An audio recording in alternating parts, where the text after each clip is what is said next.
Gujarat times के editor in chief Anjar Ayub साहब एक शेर के साथ मैं इन्हें बड़े से दावत देना चाहूंगा कि कदम कदम पर रोशनी का सफर है, कदम कदम पर रोशनी का सफर है। अंदर जी जरा ध्यान दीजिए क्योंकि मुश्किलात काफी आती है, आपको भी आती है, हम सबको आती है। तो कदम कदम पर रोशनी का सफर है, हर किरदार है यहाँ, हर अंदाज है प्यारा। आइए आपका इंतजार है, आपकी बात है प्यारी। आइए इस मंच पर चमक उठिए, सबको अपनी शख्सियत से मुतारफ कीजिए। बहुत मंजर है साहब।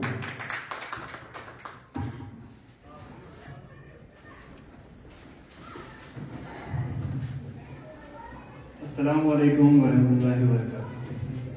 फिलहाल तो सभी साथियों का, सभी दोस्तों का बहुत बहुत शुक्रिया। बिलखुसूस में हमारे जो मेहमान डोडा से आए, जो सराज से आए, उन सब का बहुत बहुत शुक्रिया। जो बोलना था, जो कहना था, वो सभी कुछ आप लोगों ने कह दिया। मुझे जो मुख्तसर सा कहना है वो मैं कहूँगा, जो जनाब टाइम्स फाउंडेशन है उसके बारे में जो मुख्तसर सी बातें हैं, जो खुदा पॉइंट बातें हैं, वो मैं आपके सामने रखना चाहता हूँ। जिस तरह से आप जानते हैं कि हमें आप जनाब टाइम्स जो चैनल है, जनाब टाइम्स जो चैनल है उस पर आप देखते हैं, लेकिन जनाब टाइम्स फाउंडेशन की क्या जरूरत पड़ी, इसकी क्या वजह पड़ी कि ये हमें बनानी पड़ी और इसको जो है वजूद में लाना पड़ा, ये एक अहम मौजू है। जिस तरह से आप जानते हैं कि द जनाब टाइम्स जिस वक्त शुरू हुआ और यहाँ पर अक्सर जितने भी पोर्टल शुरू हुए, उसमें जितनी भी टीम है वो बिना किसी फाइनेंशियल सपोर्ट के शुरू होती थी। आज के टाइम में तो बेशक बहुत सारे पोर्टल जो है सैलरीज देते हैं, सबको जो है सैलरीज है, लेकिन हमारा एक मकसद था, हमारा एक मुद्दा था कि हमारे इलाके के लिए हम कुछ करें। और इसी सोच वाले लोग जो हम जुड़े, जितनी भी मेरी टीम है, चाहे वो 2017 में जुड़ी, चाहे वो अभी भी जुड़े हैं, चाहे वो कितने भी टाइम से जुड़े हुए हैं, उन लोगों ने जो मुझे साथ दिया वो उसी सोच के जो है हामी थे कि हमें जो है लोगों की आवाज बनना है। उनका मकसद पैसा नहीं था, उनका मकसद जो है लोगों की आवाज बनना था। फिलहाल सभी साथियों का तो मैं शुक्रिया अदा करना चाहता हूं, लेकिन जिस तरह से वॉलेंटियरली सब लोग सामने आए और अभी तक मेरे साथ जो है खड़े रहे और इस कारवां को बढ़ाते गए, इस चीज से ऐसा लगता है कि हाँ, आज भी वो लोग मौजूद हैं जो है पैसे को, जो अपने जो है नफ्स को प्रायोरिटी नहीं देते हैं, बल्कि आवाम को, जो खिदमत को, जो है सोशल वर्क को जो है प्रायोरिटी देते हैं। फिलहाल मैं आपको बताता चलूं कि मेरी शुरुआत भी सोशल वर्क से ही हुई। मैं नहीं चाहता कि मैं सोशल वर्क क्या करता था। स्कूल टाइम पे जिस वक्त हमें जो है यहाँ हायर सेकेंडरी काफी दूर है, जिस स्कूल में मैं खड़ा हूँ इसमें मैंने पढ़ा है, लेकिन जो हायर सेकेंडरी यहाँ से दूर थी, उस टाइम पे 11th और 12th में हमें प्रोटेस्ट करने पड़ते थे। मेरे से पहले जितने स्टूडेंट्स आ रहे हैं उनने भी प्रोटेस्ट किया, हमारे टाइम में भी प्रोटेस्ट हुए। वो प्रोटेस्ट, लेकिन वहां पर क्या हुआ कि हमारे प्रोटेस्ट में मीडिया का जो है वहां पर सामना हुआ और हमने देखा कि मीडिया जो है एक आवाज बनती है आवाम की, तो कहीं ना कहीं एक असर जो मुझे सहाफत का वहां से पड़ा कि मीडिया भी कुछ चीज है।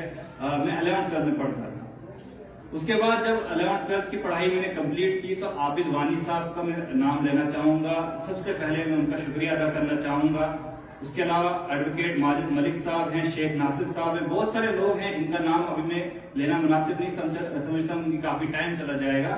तो शुरुआत में जब आबिद भाई मुझे मिले, सहाफत के एतबार में कह रहा हूँ, क्योंकि साथ में अगर देखा जाए, साथ में तो मेरे साथ राजा इरफान जी थे, उसके अलावा राजा शकील जी भी हमारे साथ, क्योंकि ये शायरी का शौक रखते हैं और शुरू से ही ये हमारे साथ एज अ दोस्त भी थे और पोएट्री करते थे। बिला शक इनका जो सहाफत का जो सिलसिला है वो 2018 के बाद या 19 में शुरू हुआ, लेकिन पहले से ही हमारे साथ जुड़े थे और ये पोएट्री करते थे। तो आपको मैं बताता हूँ शुरुआत मेरी किस तरह से हुई कि जब जो सोशल वर्क का जज्बा मेरे अंदर था, तो मुझे लगा कि कहीं ना कहीं जो सहाफत है वो इसे जो है कहीं ना कहीं बूस्ट दे सकती है। हमारे जो मसले हैं उस सहाफत से हल हो सकते हैं। तो उस वक्त की बात है जब आबिद वानी जो है डोडा से हैं, बेसिकली आज वो गवर्नमेंट एम्प्लॉय भी हैं, उस टाइम सहाफी थे, उस टाइम उनकी मुलाजमत नहीं थी। तो उनका मैं शुक्रिया करता हूँ, आज भी शुक्रिया करता हूँ कि फिलहाल आज वो किसी कारण आ नहीं पाए। तो उस वक्त जो है मुझे इतना पता नहीं था कि कैसे चीजें होती हैं, मतलब सहाफत में क्या होता है। शुरू में हमने ऐसे सोशल मीडिया पेजेस हमने बहुत सारे बनाए जिसमें हमने मतलब गलतियां भी की, बहुत सारी चीजें हुई, उसके बाद काफी सारी कंट्रोवर्सीज भी हुई। फिर हमने सोचा नहीं, ये सहाफत मुझे लगता है मतलब हमारे बस की बात नहीं। तो 2016 का वो टाइम था, 12th से जब हम निकले, उन 6 महीनों के अंदर ये बहुत सारी चीजें मेरे साथ हुई। तो 2017 में मैंने सोचा नहीं, हम कुछ ऐसा प्लेटफॉर्म बनाएंगे क्योंकि यहाँ का जो कल्चर है, यहाँ का जो टूरिज्म है कहीं ना कहीं बहुत बैकफुट पर है। जब भी कोई नाम जानता है वो या तो जम्मू जानता है या तो कश्मीर जानता है। कश्मीर एक ब्रांड है, लेकिन चिनाब वैली कोई जानता ही नहीं था कि चिनाब वैली भी कोई जगह है। जब हम अपने दोस्तों से, जो हमारे सोशल मीडिया पर दोस्त बनते थे, उनको अगर पूछते थे कि जम्मू कश्मीर में चिनाब वैली एक जगह है, वो परेशान हो जाते थे ये कौन सी जगह है, चिनाब का नाम तो पाकिस्तान से जुड़ा हुआ है, वो ऐसा मानते थे। लेकिन चिनाब यहीं से बहता है और जम्मू कश्मीर से बहकर पाकिस्तान जाता है, आगे जो है समंदर में जाता है, वो अलग बात है। तो जिस तरह से मैंने देखा कि चिनाब वैली को कोई नहीं जानता, मैंने सोचा नहीं, हमें यहाँ की चीजों को प्रमोट करना चाहिए। और हमने शुरुआत as a tourism point of view से की, as a culture point of view से 2017 में चिनाब टाइम्स की मैं चैनल की बात कर रहा हूँ। तो 2017 में जब हमने सारा वेबसाइट भी हमारी बनी, उसके अलावा हमारा यूट्यूब चैनल बना, फेसबुक पेज बना, तो एज अ मतलब एक प्लेटफॉर्म हमने कोशिश की बनाने की। और इंस्टाग्राम पे हम काफी एक्टिव थे और काफी आर्टिस्ट लोग जो थे उनको भी हम मौका देते थे कि वो हमारे प्लेटफॉर्म पर आए। 2018 की बात है, जिस वक्त आबिद वानी भाई जो है हमारे डोडा से, उन्होंने कहा कि नहीं, हमें जो है करंट न्यूज जो होती है, यहाँ के हादसा होते हैं, वाक़ात होते हैं, उसे भी अपडेट में रखना चाहिए क्योंकि लोगों को इन्फॉर्मेशन की जरूरत है। यहाँ पर इन्फॉर्मेशन बहुत मतलब सिस्टमेटिक वे से नहीं मिल रही है, हम अपने चैनल के थ्रू उनको जो है लाते हैं। तो हमने इसको जो है एज अ न्यूज चैनल की तरफ रुख किया। और हमारी जो मुख्तसर जी यहाँ पर जो टीम बनी थी, जिसमें 4 या 5 बंदे थे, उन्होंने ये कारवां शुरू किया और न्यूज की शक्ल दी। उस टाइम पे हमें उतनी स्टोरीज तो नहीं की, लेकिन फिर भी आबिद वानी जो थे वो मतलब काफी इदारों में काम कर चुके हैं, उन्होंने मुझे इंटर्नशिप कराई। जेके अपडेट में मैंने इंटर्नशिप की, उधर मैंने काम किया। जेके अपडेट के अंदर एक बड़ा पोर्टल है, वो भी जम्मू कश्मीर का काफी नामचीन पोर्टल है। तो उसमें मैंने जब सीखा किस तरह से काम होता है, और उस चीज को फिर मैंने 2017 जुलाई का वो महीना था जिस वक्त मैंने उसको इम्प्लीमेंट किया कि नहीं, हम चिनाब टाइम्स को जो है न्यूज की शक्ल जो दे रहे हैं आगे जाके, तो उसको हम इसी तरह चिनाब टाइम नहीं चलाएंगे, सब कुछ चिनाब टाइम के साथ ही इसी ब्रांड के साथ करेंगे और एक नाम है खिता चिनाब से निकलेगा। फिर इसी तरह हमने काम शुरू किया। बाकी चीजें तो बाकी साथियों ने बता दी किस तरह से काम हुआ, लेकिन कहीं ना कहीं मुझे महसूस हुआ कि फाइनेंशियली हम वीक हैं, क्योंकि मैं किसी उतने अमीर घर से तो नहीं आता हूं। जिस तरह से हमारे शकील भाई ने मेरे घर की कुछ बातें बता दी, तो हमारा कोई फाइनेंशियल बैक उतना खतरनाक नहीं है कि हम कुछ सबको सैलरीज दे पाए। क्योंकि मैंने पहले ही कहा कि सभी साथी जितने भी जुड़े हैं वो जज्बे के साथ जुड़े हैं, ना कि किसी मकसद के पैसे के मकसद के साथ, वो वॉलेंटियरली जुड़े हुए हैं। तो फाइनेंशियली बैकिंग ना होने की वजह से काफी मुश्किलात हुई, काफी स्लो पेस में हम काम कर रहे थे। तो जो स्लो पेस हमारी थी फाइनेंशियली बैकिंग ना होने की वजह से थी।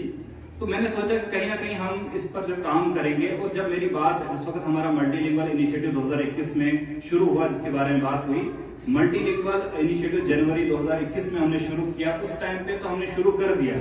हमारे नहरी सदीक साहब का मैं शुक्रिया अदा करना चाहूंगा, क्योंकि उस वक्त जब शुरुआत होती है किसी चीज की ना, जिस वक्त कोई शुरू करता है उस वक्त जो थामता है इंसान को, उस वक्त जो सपोर्ट करता है, वही इंसान जो सबसे बेहतरीन इंसान होता है। तो उस वक्त हम इनको जानते नहीं, मैं पर्सनली इनको जानता नहीं था, कोई बात नहीं थी, लेकिन इनका शौक था सराजी को लेकर के। इनका अपना शौक था, इनका अपना जो है राइटिंग्स, इनकी पोएट्रीज है, इनके जो है सॉन्ग्स वगैरह, दुआएं वगैरह हैं, सराजी में लिखी हुई है। तो फरीद भाई ने मुझे तारुफ कराया कि ऐसे एक शख्स है यहाँ पर हैं, वो शायद हेल्प कर दें, उनको मैं बात करूंगा। वो खाली इनको नहीं कर, बल्कि हमने जो लगभग 10 लोगों को शायद हमने उस वक्त हेल्प मांगी होगी कि भाई आप हमें साथ दो। क्योंकि फरीद भाई जो है उस वक्त मतलब सराजी तो इनको आती थी, लेकिन उस तरह की सराजी नहीं कर पाते थे, क्योंकि इनकी जो घर में भाषा है वो कश्मीरी भाषा है, जिस तरह से मेरी कश्मीरी लैंग्वेज है। तो मैं बात करूं फिर नहरी सदीक साहब की, इन्होंने जो है साथ दिया और शुरुआत में खुद डबिंग की, खुद इन्होंने जो है ट्रांसलेशन की, सराजी की, और फरीद साहब को सिखाया कि किस तरह से हम इसको कर सकते हैं। तो कहीं ना कहीं एक अहम रोल इन्होंने अदा किया। उसके बाद आराम से जो है हमारे नईम भाई हैं, बद्र भाई को लेकर के अगर मैं बात करूं तो बद्र भाई तो हमारे क्या नाम है, राजेश के साहब भी काफी अच्छी करते हैं और इन्होंने रिपोर्टिंग भी काफी की है, आप चैनल पर भी देख सकते हैं। लेकिन जो हेडलाइंस का सिलसिला था, क्योंकि हेडलाइंस एक डबिंग का जो सिलसिला होता है वो एक अलग मतलब वे होती है, उसका एक अलग अंदाज होता है। न्यूज जो साफ भी करता है उसका एक अलग अंदाज है, लेकिन हेडलाइंस का एक अलग अंदाज होता है। तो कहीं ना कहीं नईम लखवानी जी ने ये सोचा कि मैं कर सकता हूँ, और उन्होंने कोशिश की और वो उस कोशिश में लगे हुए हैं, आज भी कर रहे हैं। और कुछ लोगों का यहाँ तंज आता था कि भाई नईम भाई जो कर रहे हैं वो भदरवाही नहीं है, वो कुछ और ही लैंग्वेज है। लेकिन यहाँ मैं बता दूं आपको कि एक लैंग्वेज होती है वो डाइवर्स होती है, उसमें जो वर्ड्स हैं हर 10 किलोमीटर पर 15 किलोमीटर पर बदलते रहते हैं। हम कश्मीरी की को ही ले लें, कश्मीर की कश्मीरी और यहाँ की कश्मीरी में जमीन आसमान का फर्क है। तो भद्रवाही में भी ये जो मरमत वाला एसेंट है, मरमत के जो कुछ वर्ड्स है, मतलब बहुत सारे वर्ड्स हैं ये अलग होते हैं जो मेन भद्रवाही से अलग है, लेकिन भद्रवाही ही उसे कहेंगे। अगर कश्मीरी हम यहाँ पर बोल रहे हैं, यहाँ कश्मीर में बोल रहे हैं, वो कश्मीरी है, वो उसका नाम नहीं बदलेगा। तो इनने वो चीज अपने रूट्स नहीं छोड़े, अपने जो इलाके का यूनिक एसेंट है भद्रवाही का, उसी एसेंट में जो है न्यूज की हेडलाइंस की और उसको बरकरार रखा। उसके बाद साइमा जी जुड़ी, इन्होंने काफी मेहनत की, और बिलखसूस मैं राजा इरफान जी का शुक्रिया अदा करना चाहूंगा, क्योंकि एडिटिंग में काफी साथ है। उन्होंने भी उर्दू में डबिंग्स की, काफी चीजें उन्होंने भी की, क्योंकि शुरुआत से वो मेरे साथ थे, मैं उनके साथ ही जो बचपन से ही मतलब दोस्त रहे हैं मेरे। तो आज तो बेशक यहाँ आ नहीं पाए, क्योंकि यहाँ से वो शिफ्ट हो चुके हैं भलेसा में, तो वहां से निकलना उनको जो है काफी बिजी शेड्यूल होता है उनका। तो उन्होंने भी काफी साथ दिया। फिर जब साइमा जी आई तो इन्होंने भी उर्दू से शुरुआत की, और जैसा कि इन्होंने पहले कहा कि ये फ्रेशर थी, तो हमने कोशिश की सभी साथियों ने कि इनको सिखाया जाए, क्योंकि इनका एक मतलब सीखने की चाह थी इनके पास। ये नहीं था कि इनका जो है बस आना है, कोई मतलब फूफा मारनी है, ऐसा कोई नहीं। हमने देखा कि इनके पास वो सीखने की चाह है। इनको याद होगा जिस वक्त ये आई थी, सबसे पहला सवाल जो मेरा था कि आप किस मकसद से आई हैं, सहाफत में किस मकसद से आना चाहती हैं, क्या आपको जो है यहाँ एज अ सैलरी एक्सपेक्ट कर रहे हैं, क्या आप यहाँ पर लोगों की आवाज बनना चाहते हैं, क्या कोई और मकसद है। तो इनका मकसद था कि मुझे सैलरी कोई मकसद नहीं है, मुझे जो है लोगों की आवाज बनना है। तो मुझे कहीं ना कहीं ये चीज अच्छी लगी, और हमने सोचा कि इनको जो है टीम में लाया जाए। और पहली जो फीमेल हम कहें कि रिपोर्टर हमारी टीम में जो है यही आई। उसके बाद और भी वेबसाइट से तो बहुत सारी फीमेल्स जुड़ी हैं, लेकिन एज अ मतलब जो रिपोर्टर हैं वो चैनल के साथ यही जुड़ी, और इनने काफी मेहनत की, आज भी मेहनत कर रही है। इनके लिए इनका मैं बहुत बहुत शुक्रिया अदा करता हूँ इस चीज के लिए। और साथ में क्योंकि देखिए नाम तो सबके ले नहीं पाऊंगे इस वक्त, क्योंकि टाइम काफी चला गया। और मैं बता दूं कि फाउंडेशन का जो वजूद आया 15 फरवरी 2023 में, जिस वक्त ताहिर भाई जो हमारे सामने बैठे हैं, ये मेरे बचपन के दोस्त हैं, और इनने सोचा कि अगर फाइनेंशियल बैकिंग करनी है तो हम कुछ ऐसा करें जिससे हम एक टीम अलग से तैयार करें जो हमें फाइनेंशियली सपोर्ट करे। तो जिस तरह से आप जानते हैं कि मेरी वाबस्तगी जो है फ्रीलांसिंग से है, तो मैं नेशनल इंटरनेशनल आउटलेट्स के साथ जो है फ्रीलांसिंग भी करता हूँ। तो वहां पर भी मेरे कुछ दोस्त मुझे मिले, चाहे वो शादाब भाई हैं, चाहे वो बाकी जो है सफर जरगर सर हैं। तो शादाब भाई ने मुझे कहा कि नहीं, आप जो काम कर रहे हैं ये एक यूनिक चीज है, क्योंकि वो बाहर रहे हैं, उन्होंने जामिया मिलिया में पढ़ा है, उसके अलावा उन्होंने जो है इंटरनेशनल आउटलेट के साथ काम किया हुआ है। तो उन्होंने कहा कि हम आपको जो है मतलब जो आप काम कर रहे हैं इसको बाहर अगर देखें, बाहर की नजर में देखें, यानी कि जम्मू कश्मीर के बाहर की साइड से अगर देखें तो काफी बड़ा काम है, कोई आम काम नहीं है। तो उन्होंने मुझे थोड़ा आइडिया दिया कि कुछ ऐसे जो है आप ग्रांट्स के लिए अप्लाई करें। तो मैंने सोचा होगा ग्रांट्स कोई चीज होगी, जबकि क्योंकि हमें यहाँ पर ग्रांट्स का कोई वो इल्म नहीं था, क्योंकि हम एक बैकवर्ड इलाके से आते हैं। तो आराम से जब मैंने रिसर्च की क्या होता है क्या नहीं होता है, आराम से जब मुझे पता चला कि एक ऑर्गेनाइजेशन होना जरूरी है, और एक ऐसी ऑर्गेनाइजेशन जो चैनल से अलग हो, न्यूज से अलग हो, जो हमें एज अ मतलब बैकबोन की तरह काम करे, सिर्फ फाइनेंशियली नहीं बल्कि और भी चीजों में हमें सपोर्ट करे।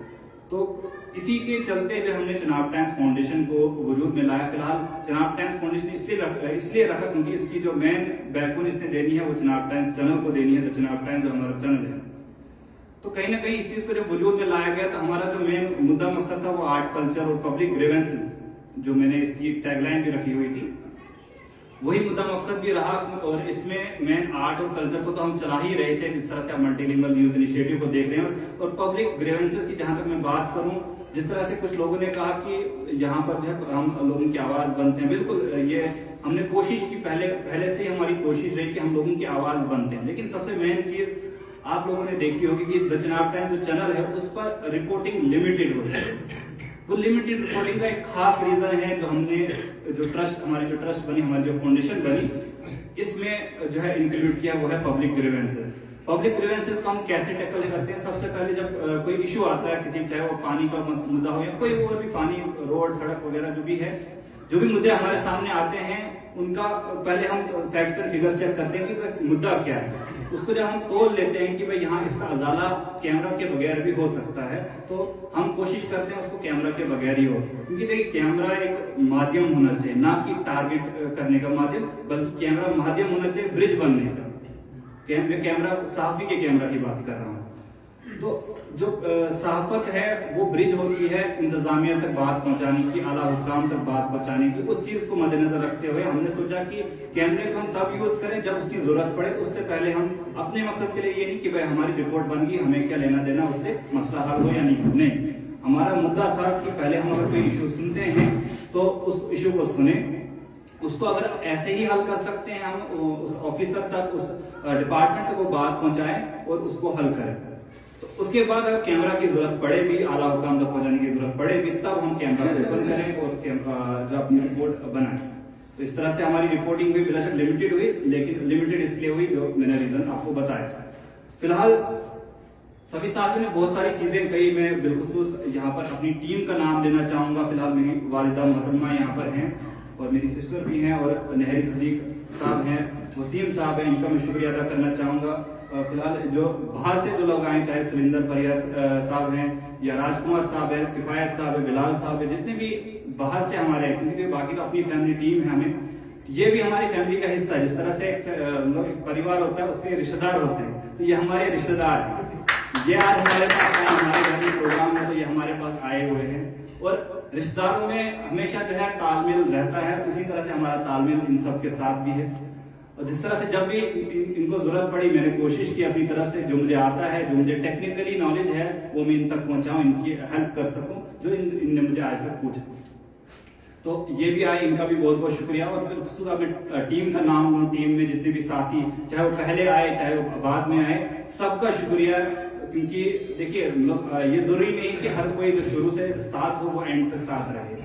इस वक्त मैं बात करूं कि शुरू में मेरे साथ जो है मेरे कजिन भी थे, आरिफ शेख उनका नाम है।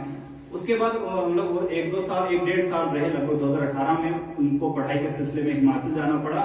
तो शुरुआत उन्होंने मेरे साथ की। चिनाब टाइम जो हमने शुरू किया था as tourism point of view से, तो मेरे कजिन के साथ मैंने शुरू किया था। तो वो भी एडमिन थे मेरे पेज के। तो उसके बाद उन्होंने कुछ ही टाइम रखा, तो उसके बाद वो पढ़ाई के सिलसिले में बाहर चले गए और उन्हें छोड़ दिया। खैर उतार चढ़ाव आते रहे, हम अप्स एंड डाउन्स तो हर किसी के जिंदगी में आते हैं। और वो अप्स एंड डाउन्स आए और आज जो हम इस मुकाम पर पहुंचे हैं, यह हमारी टीम की वजह से है। मैं नहीं कहता मैंने कोई बड़ा तीर मारा है, ये हमारी जो टीम यहाँ पर रही उसकी वजह से सब कुछ हुआ। बेशक मतलब टेक्निकली उतना नॉलेज सबको नहीं है, लेकिन जो इन्हें किया, जो इनके पास टैलेंट था, वो टैलेंट का मुजाहिरा किया और उस टैलेंट को सामने लाया और अपनी पूरी मेहनत की और इस चैनल को इस मुकाम तक पहुंचाया। इस चीज के लिए मैं इन सभी का शुक्रिया अदा करना चाहूंगा। टाइम भी काफी हो चुका है, अभी कुछ अवार्ड वगैरह भी बाकी हैं। तो फिलहाल मैं इसी बात के साथ मैं रुखसत लेना चाहूंगा। बहुत बहुत शुक्रिया।